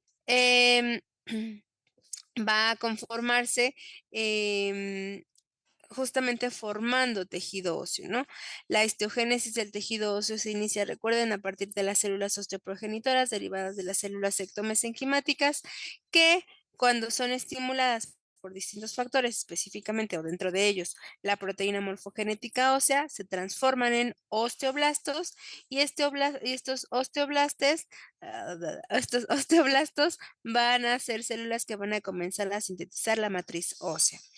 Esta matriz ósea se va a conformar en trabéculas, y después se van a depositar las sales minerales en esas trabéculas para formar justamente la osificación de las estructuras, ¿no? O sea, ponerlas duritas, ¿no? Hacerlas, mineralizarlas. Esto es lo que les decía. Recuerden, neurocráneo, viscerocráneo, porción neurocraneana, porción visceral. La porción neurocraneana me va a osificar el neurocráneo, normalmente la bóveda craneal, la base del cráneo, y la porción del viscerocráneo van a ser todos los huesos de la cara, las 14 que ya dijimos, ¿no? La osificación se va a dar acá gracias a dos tipos distintos, la osificación intramembranosa y la osificación endocondral. La osificación intramembranosa se realiza a expensas del mesénquima. Va a tener una característica propia que van a ser centros de osificación. Estos centros de osificación van a ser puntos donde voy a tener abundantes capilares, abundantes fibras colágenas, abundantes células que van a ser osteoblastos, que van a formar esta sustancia osteoide y que se van a formar a partir de ellos trabéculas que posteriormente van a formar una red tridimensional esponjosa y entre esos espacios se va a transformar pues la médula ósea. Es tejido mesenquimatoso circundante va a diferenciarse ya sea en periósteo, en endosteo, en suturas, en ligamentos y obviamente en los huesos tanto del cráneo como del maxilar o de la cara, ¿no? Esta osificación, este tipo de osificación va a ser mucho más común en los huesos planos. Hablando de la cara, pues vamos a tener que la osificación de tipo intramembranosa se va a dar en la bóveda craneal, en el osteocráneo, en el frontal, en la parte superior del occipital, en la escama del temporal y en la cara el hueso maxilar, el hueso cigomático, los huesos palatinos, los huesos nasales y los huesos lagrimales. Estos que no se mueven, ¿no? Estos van a ser los huesos que se van a osificar de manera intramembranosa. A diferencia de esta, la osificación endocondral, o también se conoce como de cartílago hialino o molde de cartílago, va a ser una osificación por remoción de cartílago. Esto es que previo voy a tener un elemento cartilaginoso. Recuerden que en el primer arcofaringeo tenía mi cartílago de Meckel. En el segundo arcofaringeo tenía mi cartílago de Reich. Bueno, estos cartílagos y además otros que pueden aparecer en distintas zonas van a ser van a ser reemplazados para y van a cursar por distintos partes histológicas, que va a ser la erosión, la invasión vascular, la proliferación celular, la hipertrofia de las células del cartílago, la calcificación de la matriz cartilaginosa para osificar por remoción ese cartílago y osificar ese huesito que se está formando. Los huesos que se van a osificar de manera endocondral tiene una parte importante aquí en mencionar. Les decía que la osificación intramembranosa va a darse o es típica de los huesos planos, pero la osificación endocondral está estrechamente relacionada con la futura función del hueso que se va a osificar. En las zonas de crecimiento, voy a tener, que son los huesos planos, voy a tener de crecimiento de tejidos blandos, por ejemplo acá, del cerebro, voy a tener la osificación intramembranosa. Pero donde tiene una presión en el hueso y un crecimiento por aposición, porque va a tener una presión mucho mayor, va a hacerse o se va a osificar de manera endocondral. Esto explica por qué estas zonas que tengo acá, ¿de acuerdo? En rojo, que van a ser la osificación endocondral, y en moradito o azulito va a tener la osificación intramembranosa. La osificación endocondral entonces se va a dar en el esfenoides, en la porción basilar del occipital, en el etmoides, en el temporal, la porción mastoidea y petrosa, y el cuerpo de la mandíbula, o bueno, específicamente la rama de la mandíbula. Porque la mandíbula, a diferencia de todos los demás huesecitos de la cara, va a osificarse distinto, se va a osificar de manera mixta. Eso quiere decir que tengo una osificación de tipo endocondral, pero también una osificación de tipo intramembranoso. Se llama una osificación yuxtaparacondral mixta. Acá se los pongo, yuxtaparacondral mixta, ¿de acuerdo? La osificación yuxtaparacondral mixta, yuxta significa al lado, paralelo, condral, cartílago, mixta porque es intramembranosa y endocondral. Y esto se los voy a explicar un poquito más adelante. Primero, el punto central, que en este caso sería la osificación de mi maxilar. Mi maxilar se va a osificar en 3 tiempos distintos. Va a comenzar a osificarse por ahí de la semana 6 va a empezar a osificarse. Y van a aparecer o van a ser en relación con 2 centros o puntos de osificación.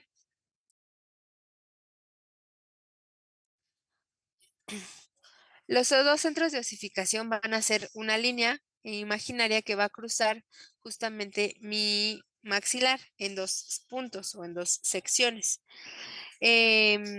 Primero, la parte anterior y la parte posterior. La parte anterior voy a tener un punto o un centro de osificación que va a guiar las trabéculas óseas hacia arriba, hacia la línea media y hacia abajo, formando acá la osificación de la apófisis ascendente del maxilar, la porción anterior, el hueso hacia el hueso nasal y hacia los procesos alveolares inferiores, hasta la parte distal del canino.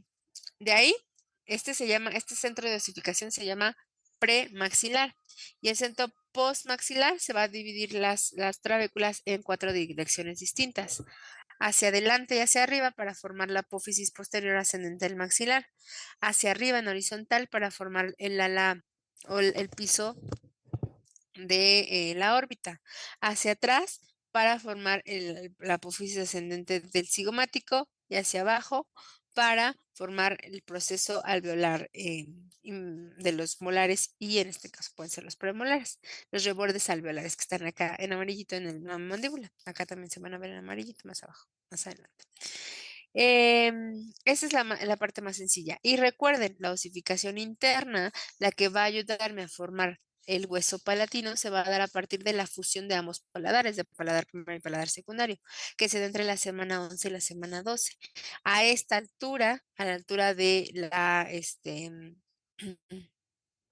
de la semana 11, 12, es donde cuando se van a osificar los dos huesos palatinos, que también van a ser de osificación intramembranoso, generando justamente un centro de osificación que está en relación con las crestas palatinas y se unen a través de ellos por una sutura, ¿de acuerdo? La sutura palatina. Ay, perdón.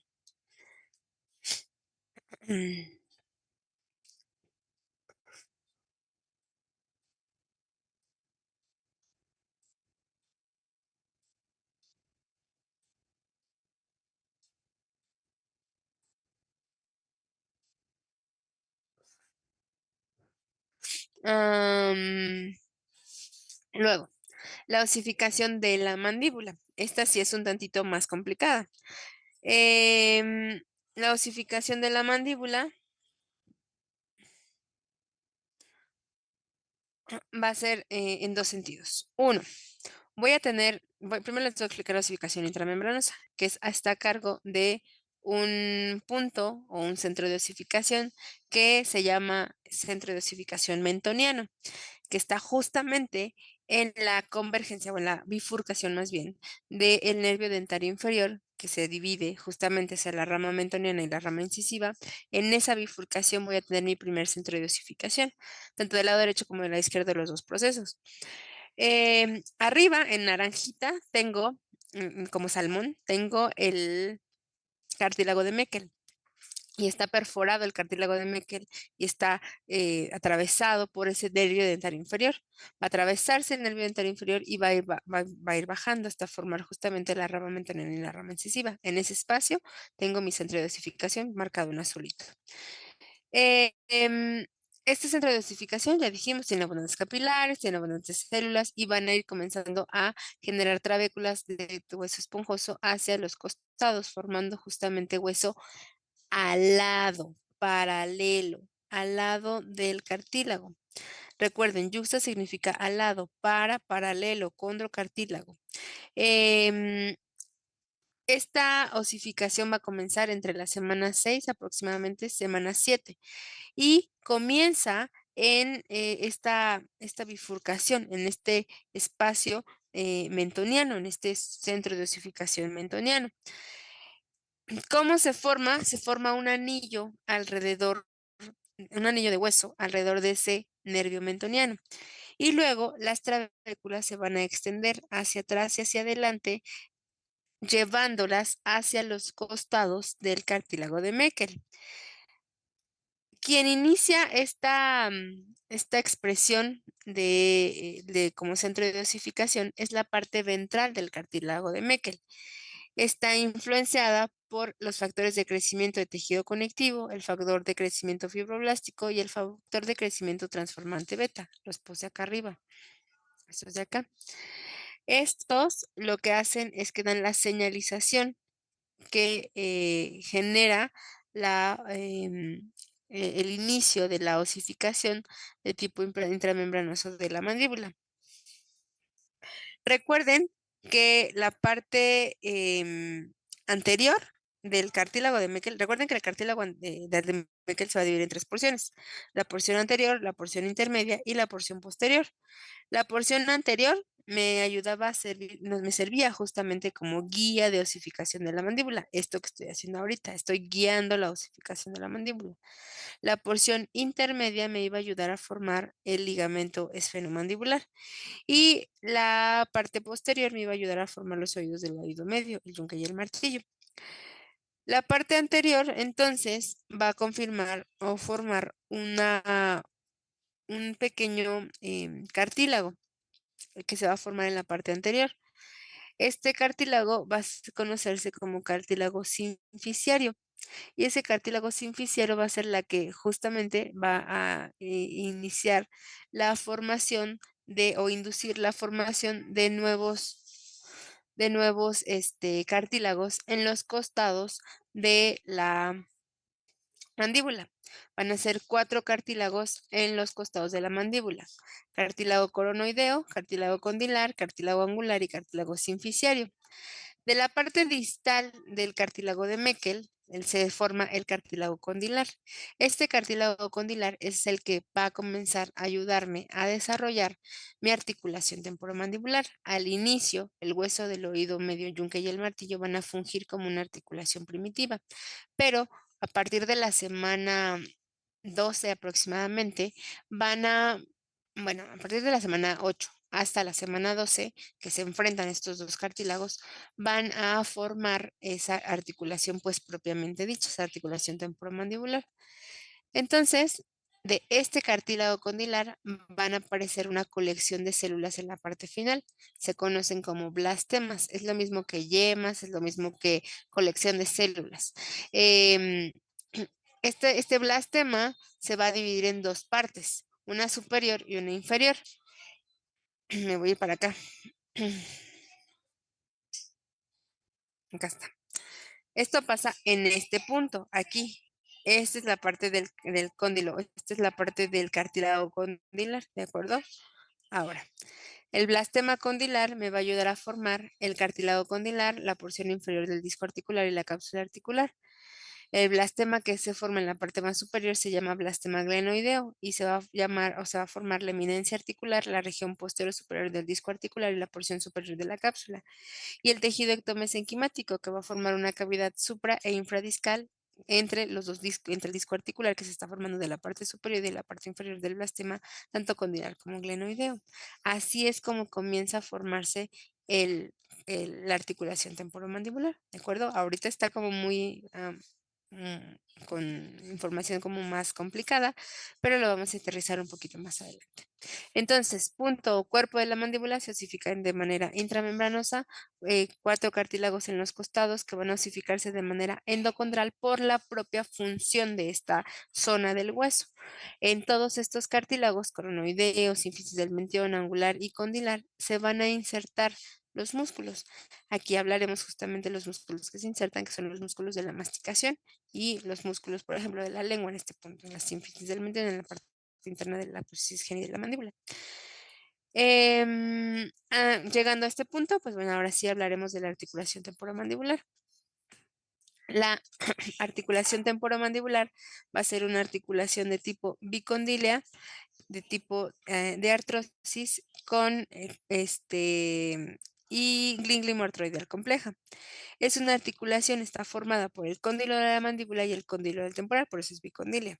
Arriba, cóndilo del temporal, abajo, cóndilo de la mandíbula, que se inserta justamente en una fosa que se forma en el temporal, que se llama fosa glenoidea.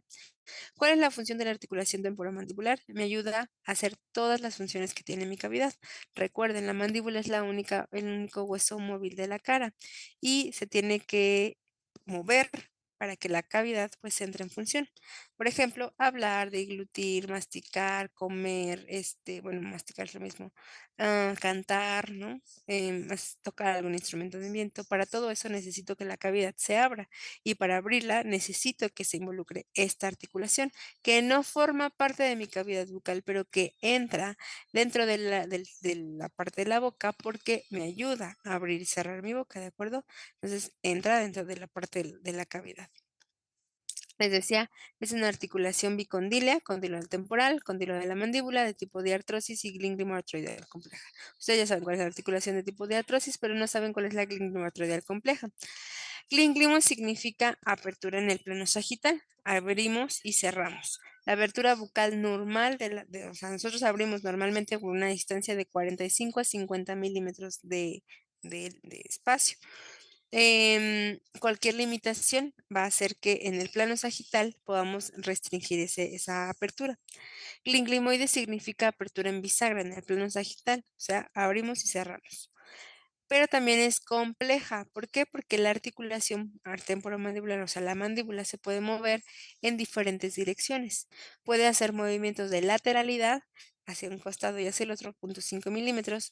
Puede hacer un movimiento de propulsión o protrusión, o sea, hacia adelante hasta 1.5 milímetros y retropulsión hasta 0.5 milímetros hacia la parte posterior. Y también puedo hacer movimientos complejos, o sea, abro y me voy hacia un lado, abro y me voy hacia adelante, abro y me voy hacia atrás. En esos movimientos complejos es a lo que se refiere que es clínico-lateral compleja, que puedo abrir, pero también puedo combinar con un movimiento de lateralidad o diducción, movimientos de propulsión y de retropulsión. ¿De acuerdo?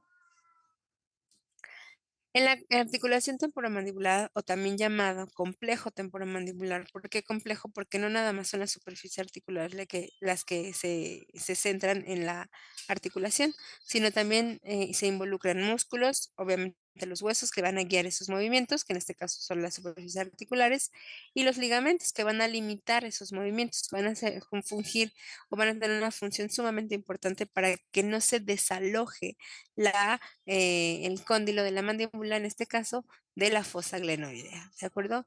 Entonces, los músculos van a activar mis movimientos, los huesos van a guiar los movimientos y los ligamentos van a limitar esos movimientos.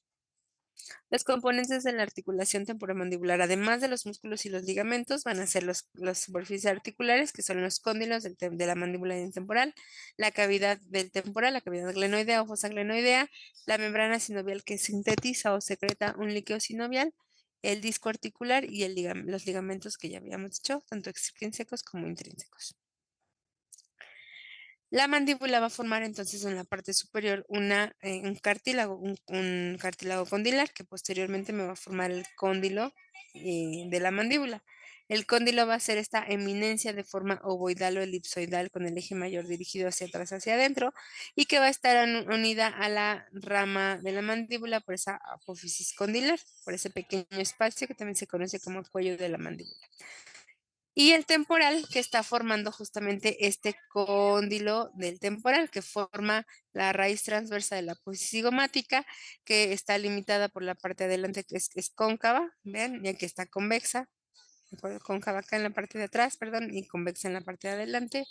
Está por delante del conducto auditivo externo y va a formar esta fosa, esta parte cóncava de acá va a formar una fosa que es la fosa o cavidad glenoidea. Esta cavidad glenoidea es una depresión profunda que de forma pues elipsoidal como tiene el cóndilo de la mandíbula, porque ahí se inserta y está limitada anteriormente por el cóndilo del temporal, por la parte de atrás por el meato auditivo externo, por fuera por la cresta petrosa y la parte posterior también y la parte de adentro por la espina del esfenoides. Esta cavidad, esta fosa glenoidea, tiene la misma forma que el cóndilo de la mandíbula, porque se juntan, no se forman, no se unen justamente al mismo tiempo.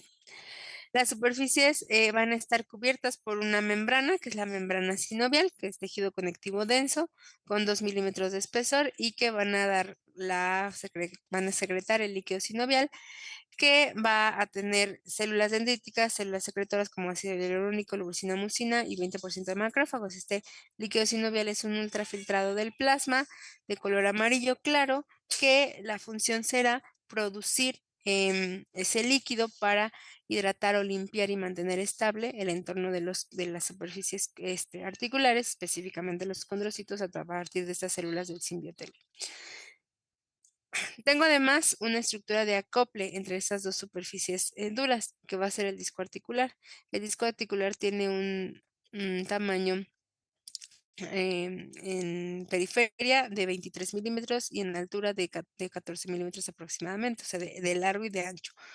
Es un disco con dos superficies cóncavas que van a estar en relación con el cóndilo del temporal y el cóndilo de la mandíbula. Va a estar dividido en 3 porciones. Bueno, va a ser bien de tejido conectivo denso, fibroso, y va a tener una gran cantidad de colágeno tipo 1 y tipo 2. Muchos condrocitos y muchos fibroblastos. El disco articular tiene una forma como de eritrocito, con la parte central avascular y los bordes de los costados más redondeados y abultados, para generar justamente un medio de acople. Está dividido anatómicamente por 2 bordes, 2 caras y 2 extremidades. Las 2 caras va a ser la cara superior y la cara inferior. La cara superior es la cara antero superior y la cara posterior es la postero inferior.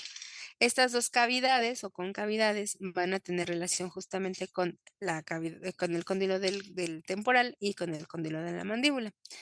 Los 2 extremidades es el extremo interno, que va a tener relación justamente con esta parte de la fosa glenoidea, con esta parte central, que es justamente la espina del esfenoides, y por la parte externa con la cápsula que va a recubrir mi articulación temporomandibular, que es esta que tengo aquí, la cápsula articular, acá. Y los 2 bordes, tengo un borde anterior y un borde posterior. El borde anterior va a servir como inserción del músculo masticador, que es el pterigoideo externo, subvientre superior, y la porción posterior va a estar en relación con los ligamentos intracapsulares o colaterales, que van a irse uno hacia el conducto externo y otro hacia el cuello del cóndilo, que se llaman ligamentos bilaminares superior e inferior. Entonces, estos dos son los dos extremos, son los dos bordes, borde posterior, borde anterior. Esta es la cara superior, la cara inferior y el extremo externo y la parte interna, que sería esta, hacia la parte de acá adentro. Ahora sí, voy para acá. Dentro de la articulación temporomandibular habíamos hablado que quienes van a guiar los movimientos van a ser los huesos, las dos superficies articulares, el cóndilo del temporal y el cóndilo de la mandíbula. Pero quien va a activar los movimientos de la articulación van a ser los músculos. En este caso, tengo 2 grupos de músculos distintos: los músculos elevadores o masticadores y los músculos depresores. Los músculos elevadores son el macetero, el pterigoideo interno, el pterigoideo externo y el temporal. Y los músculos depresores van a ser los músculos que están abajo y arriba del yoides, los suprayoideos y los infrayoideos, estos divididos en 4 grupos distintos: digástrico, homoyoideo, tiroyoideo y esternocleidoyoideo, tiroyoideo, esternocleido-homoyoideo, y me falta uno. Bueno, se los digo. Ahora, todos estos músculos lo que van a hacer es que van a ser antagónicos de los anteriores. Por ejemplo, los elevadores van a ser antagónicos de los depresores, valga la redundancia. El macetero va a ser el músculo más fuerte de la masticación. El macetero es un músculo que está justamente insertado desde La porción superficial del arco cigomático va a dividirse en dos vientres o dos porciones, la porción superficial y la porción profunda. La porción superficial es más grande, es más voluminosa y va a originarse desde los 2/3 anteriores del arco cigomático hasta insertarse en el ángulo de la mandíbula. Y el tercio posterior, espérame.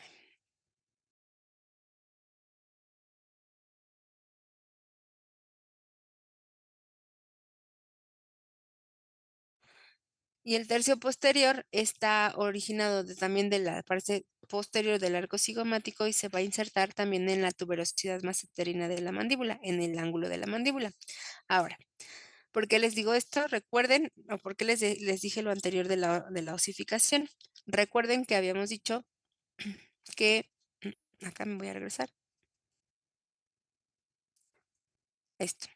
Recuerdan que en la mandíbula, a partir de la semana 12, comenzaban a formarse estos cartílagos secundarios, coronoideo, condilar, angular y simficiario, y que servían y la función o la osificación de estas estructuras o de estos huesos, específicamente la osificación endocondral, tenía que ver con la futura función del hueso. En este caso, estas zonas del hueso lo que están haciendo es sufriendo tensión. ¿Tensión por quién? Por las fibras musculares. Por lo tanto, eso explica por qué en estas zonas necesito que el hueso sea más compacto, más estrecho y soportar las fuerzas de la masticación. ¿A dónde se inserta el macetero? En el ángulo mandibular, aquí en la tuberosidad maceterina del ángulo de la mandíbula. ¿Dónde se van a insertar las fibras del temporal? Aquí en el cartílago coronoideo, miren. En la apófisis coronoides de la mandíbula. Entonces necesito, acá está, temporal. Temporal se está originado en la fosa temporal y va a ir a insertarse, miren, en la apófisis coronoidea de la mandíbula. Va a tener tres vientres o tres porciones o tres fascículos. El fascículo superior, el fascículo medio y el fascículo posterior. El fascículo superior y el fascículo medio van a tener fibras que van a retraer o a cerrar la mandíbula y hacerla un poquito hacia atrás. Y las fibras posteriores, si se activan de manera unilateral, van a hacer el movimiento de lateralidad junto con los pterigoideos. Em, Esto explica justamente que también en esta zona, al sufrir tensión por la contracción de los músculos, pues va a elevarse y va a va a necesitar una mayor resistencia del hueso para el impacto de la fuerza masticatoria. Luego tengo los pterigoideos, el pterigoideo medial, que también tiene dos vertientes o dos porciones, la porción superficial y la porción profunda. Las dos, la porción superficial se origina en la tuberosidad maxilar y la porción profunda en de la lámina pterigoidea y en la fosa pterigoidea, y van a insertarse en el ángulo de la mandíbula por la parte interna. La función de esta va a ser actuar en sinergia con el macetero por la parte interna, elevando la mandíbula y obviamente con el temporal.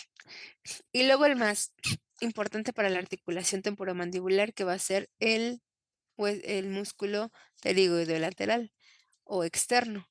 El pterigoideo lateral va a tener también dos porciones, la porción superior y la porción inferior, que aquí les llaman cabeza superior y cabeza inferior. La porción superior va a ser más cortita, la porción inferior va a ser más amplia.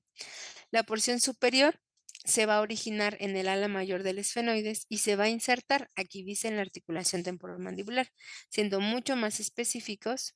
Me voy a acercar acá.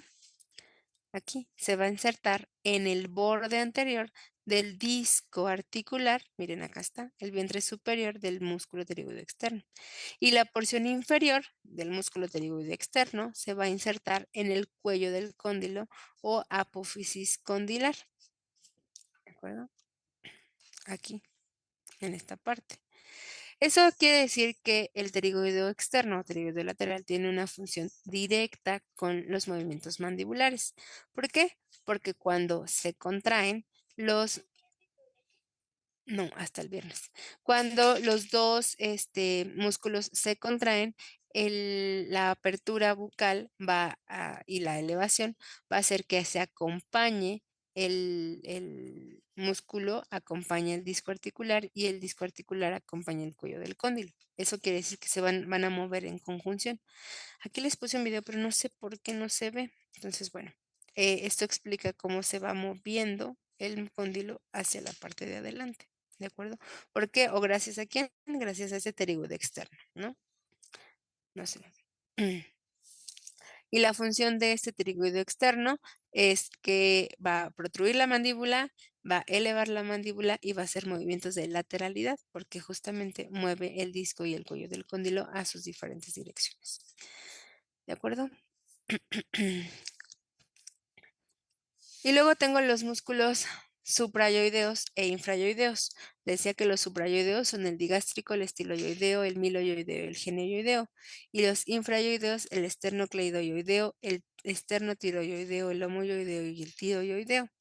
Estos ocho músculos en dos grupos distintos, unos van a ayudarme a deprimir la mandíbula y otros van a ayudarme a descender la faringe, a descender el yoides.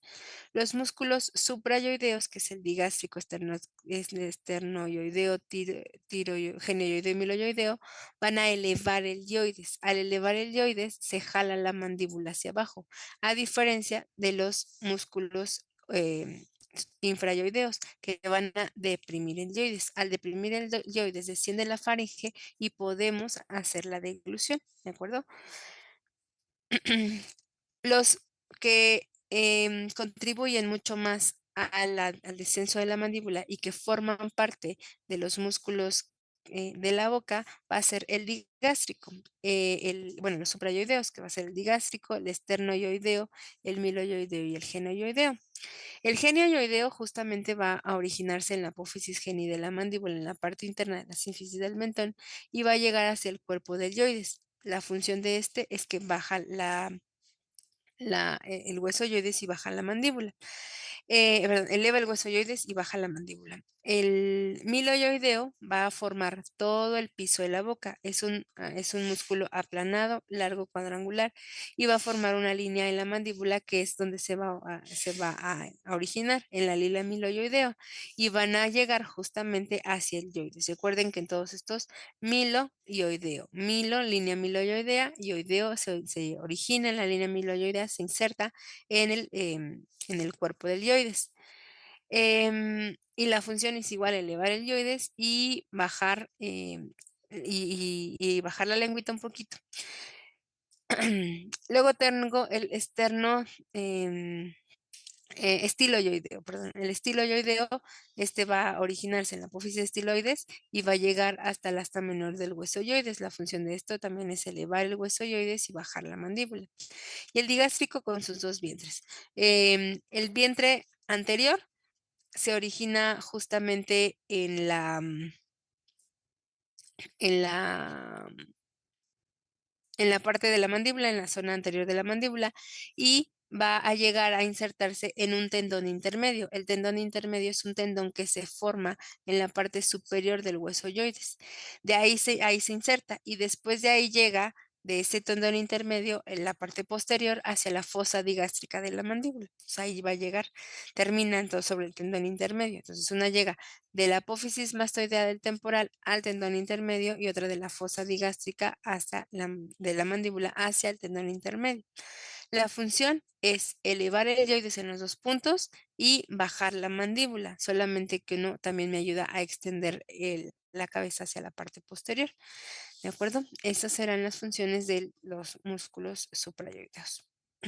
Los infrayoideos, pues me ayudan, les decía, a bajar o a formar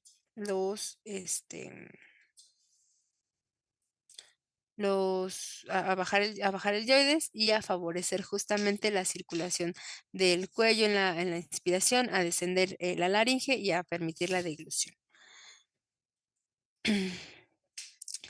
Y luego tengo los músculos que van a formar parte de mi cara. Los músculos se van a dividir en grupos. Los músculos epicraneanos, que son los que están en la parte de la cabeza, que son el occipito frontal y temporoparietal, me ayudan a elevar las cejas y arrugar la frente. el occipito frontal con sus dos vientres, el vientre frontal y el vientre occipital, que van a llegar o a insertarse los dos van a confluir hacia la gálea aponeurótica que cruza justamente la parte superior de la cabeza. De ahí tengo los periorificiales. Tengo unos que no me sirven para nada, que son estos, que son los periorificiales auriculares. Digo que no me sirven para nada porque carecen de valor funcional. Permiten mover las orejitas, pero no todas las personas los pueden mover realmente. Y estos son el auricular anterior, superior y posterior. Están desde la fascia o desde la gálea aponeurótica hacia el pabellón auricular, que esa es la porción superior, la porción anterior desde la fascia temporal hasta la espina hélix, y el auricular posterior de la región mastoidea hasta la raíz del pabellón auricular. Les decía, no tienen un valor funcional aparente, que son estos que tengo acá. Acá está el superior, acá está el anterior y acá está el posterior. ¿De acuerdo? Luego tengo los periorificiales de los ojos. Estos son 3. Depresor superciliar, corrugador superciliar y orbicular del ojo. El depresor y el corrugador superciliar me ayudan a producir los pliegues verticales y transversales de arriba de la frente cuando yo estoy frunciendo el ceño. ¿De acuerdo? El corrugador superciliar viene de la porción nasal del frontal hacia la piel de las cejas y el depresor superciliar de la piel de la frente hacia el dorso de la nariz. ¿Junto con quién? Con el prócer. El prócer es parte de los nasales. Y el orbicular de los ojos. El orbicular de los ojos tengo dos porciones en el orbicular. La porción orbitaria, que es la que forma como la más orbitaria, lo que limita el ojo, y la porción palpebral, que me ayuda a formar el párpado. Esta porción palpebral se va a dividir en dos fascículos o en dos partes, el fascículo ciliar y la porción profunda. El fascículo ciliar es el que me ayuda justamente a formar los conductos tarsales y los folículos de las pestañas, y la porción profunda, o sea, cerrar los ojitos. Y la función profunda me ayuda justamente a drenar las lágrimas y favorece justamente la salida de las lágrimas. Luego tengo los periorificiales nasales. En este caso tengo el nasal, por ejemplo, con sus dos porciones, la porción transversa y la porción alar. La porción transversa me va a ayudar a cerrar el orificio nasal y la porción alar abre la fosa nasal, abre las narinas. Entonces, el nasal, la porción transversa, cierra las narinas y la porción alar abre las narinas. El prócer, que ya les decía que va como abajo, acá al costado de los ojos, también me ayuda a cerrar, a tirar la piel de la frente hacia abajo, a generar los pliegues verticales al fruncir el ceño, y va de la raíz de la nariz por encima de la piel de la nariz. Y el depresor del tabique nasal, que me ayuda justamente a deprimir la punta de la nariz y está sobre los dientitos, sobre los incisivos, y llega hasta el tabique nasal cartilaginoso, hasta esta zona. Aquí estaría el depresor del tabique nasal. Y luego ya vienen los que hablan directamente con la boca. El más importante de los más importantes de los periorificiales de la boca es el orbicular de la boca. El orbicular de la boca ya hablamos de él cuando hablamos de los labios. El orbicular de la boca tiene dos porciones, una porción marginal que va justamente rodeando desde la base de la nariz formando el filtrum hasta la parte inferior de los labios. Y la porción labial justamente son las comisuras de los labios, son las hendiduras labiales, son los que se llaman como zona de transición, y son los que me forman los labios, lo que yo estoy pintando, ¿no?, con mi labial. ¿Para qué me ayuda el auricular de la boca? Pues uno, para insertar algunos otros músculos, para hacer la expresión de sonrisa y para cerrar o formar un esfínter de la boca, ¿no? Para cerrar los labios. Tengo otro de los músculos de la boca que es importante, que es el risorio Santorini. El risorio Santorini tiene distintos orígenes. Puede originarse desde la fascia parotidia, puede originarse desde el arco cigomático o puede originarse hacia el platisma. Este origen va a hacer que tengamos unas sonrisas distintas. Cada uno de nosotros tenemos sonrisas distintas dependiendo del origen de este músculo risorio de Santorini. y se va a originar en esa zona y se va a insertar en la comisura labial. Se dice que se inserta en el modiolo. El modiolo es una confluencia, es una unión de distintos músculos que llegan hasta este punto, hasta la comisura labial. ¿Quién llega? El rizorio de Santorini, el cigomático mayor, el cigomático menor, el elevador del labio superior. ¿De acuerdo? Estos van a llegar, el bucinador, van a llegar hacia el modiolo y nos van a ayudar a jalar las comisuras de los labios hacia arriba para hacer la sonrisa. Cigomático mayor y cigomático menor se originan en el hueso cigomático y llegan justamente al modiolo, y la función es también traccionar las comisuras de los labios hacia arriba para ayudar a favorecer la sonrisa. El elevador del labio superior llega del borde del, de la nariz, del hueso de la nariz, hasta el músculo orbicular de la boca. Nos va a ayudar justamente a jalar el labio hacia la parte superior, a proyectar o protruir el labio, sacarlo, a vertir el labio. El elevador del labio superior y la nariz me ayuda justamente también a jalar el labio y a empujarlo hacia los costados, y a jalar las alas de la nariz hacia los costados. Tengo el mentoniano, que va a jalar el mentón hacia la parte inferior, junto con el depresor del labio inferior, que nos van a ayudar a jalar las comisuras de los labios hacia abajo, haciendo la función de tristeza. Por ejemplo, el mentoniano también se tensa y nos ayuda a sostener cosas con el labio inferior, como puede ser el vaso, la botella de agua, todo lo que tengamos que colocar en el labio inferior y sostenerlo. Cuando también chupamos la cucharita, todo esto. ¿Cuál me falta? El elevador del labio superior, depresor del labio superior, el mentoniano, el bucinador. El bucinador es uno de los músculos más importantes, va a conformar los bordes laterales de los cachetitos. Va a tener 3 porciones: la porción superior, la porción inferior y la porción posterior. La porción superior viene del proceso maxilar, la porción inferior viene del proceso mandibular y la porción posterior viene del trígono retromolar, de la parte cercano al ligamento pterigomandibular. Estos músculos, este músculo lo que nos va a ayudar a hacer es, se inserta, perdónenme, hacia el modiolo, hacia la comisura de los labios. Nos va a ayudar a empujar el bolo alimenticio hacia los molares al momento de la masticación. Y esos son los músculos que van a ayudarme a la expresión facial. Ya solo me falta un puntito y ya acabé.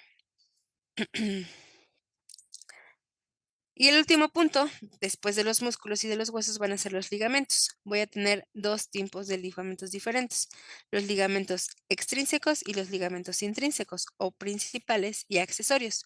Los principales es el temporomandibular, el capsular y el colateral. El capsular es la cápsula articular, lo que va a cubrir las estructuras anatómicas y va a limitar los movimientos de lateralidad, o sea, va a evitar que se salga el cóndilo y el disco articular de la cavidad glenoidea. El temporomandibular es un ligamento que va a ir cruzando lateralmente o desde la porción lateral de la articulación, cruzando en dos, dividiéndose en 2 porciones, una porción oblicua y una porción horizontal. Los dos van a originarse desde el arco cigomático y van a insertarse en la porción oblicua hacia el cuello del cóndilo y la porción transversa hacia el cóndilo de la mandíbula y el disco articular. ¿Para qué? Para limitar el movimiento del disco articular. Recuerden que abajo tenemos un ligamento bilaminar. Esos son los ligamentos capsulares, o los colaterales, estos que tengo aquí, que van a ser el ligamento bilaminar superior y el ligamento bilaminar inferior, que limitan el movimiento del disco articular, o sea, para que no se vaya ni tan atrás ni tan adelante. Y luego tengo los ligamentos extrínsecos, que son el esfenomandibular, el estilomandibular y el pterigomandibular. El esfenomandibular va a venir desde la apófisis esfenoide, desde la parte superior del hueso esfenoides, hasta llegar a insertarse cercano a la espina espix de la mandíbula. El ligamento estilomandibular viene de la apófisis estiloides hasta el ángulo mandibular. Y este ligamento estilomandibular, por ejemplo, nos va a limitar los movimientos de la mandíbula hacia adelante, o sea, que no se haga ni tan adelante ni tan atrás. El ligamento esfenomandibular me ayuda a limitar los movimientos de apertura y cierre, o sea, que no abras de más o que no abras de menos, más de 50 milímetros, menos de 45. Y el ligamento pterigomandibular es este que tengo aquí en el 11. Este viene justamente del ganchito superior de el apófisis pterigoides del maxilar y va a insertarse en la porción inferior, en el borde alveolar de la mandíbula, en el trígono retromolar. Esto nos va a impedir que la mandíbula igual se abra y se cierre cuando yo estoy, se abra de más o se cierre al momento de la apertura o cierre de la boca. Entonces me limita la mandíbula en sus movimientos. Los extrínsecos y los intrínsecos, recuerdan, me limitan al disco articular en su cavidad glenoidea. Y ya, ahora sí, eso es todo. ¿Dudas? No, doctora. Muy bien. Bueno, de todos modos les pongo las presentaciones, las revisan, las leen con calma. Si llegaran a tener alguna duda me avisan. Y si no, pues bueno, entonces nos vamos a ver la siguiente clase para el examen. ¿Sale? Pongan Sí, sus gracias. participaciones. Cuídense. Bye.